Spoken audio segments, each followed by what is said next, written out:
కళ్ళ ఎదురుగుండా కనబడుతున్న దాంట్లో ఒక మైండ్ గేమ్ ఉంది. బీజేపీ, తెలుగుదేశం ఒకళ్ళకొకళ్ళు మైండ్ గేమ్ ఆడుకుంటున్నారు.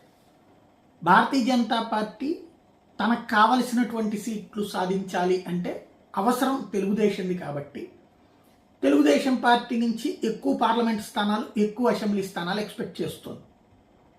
అది తేల్చి చెప్పేసింది అధిష్టానం.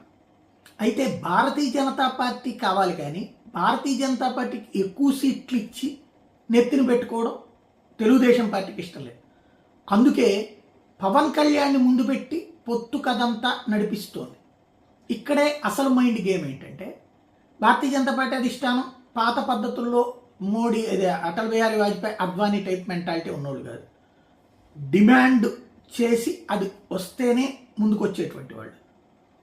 కాబట్టి తన ఎజెండా ఈ రోజు వరకు బయటపెట్టలే బీజేపీ.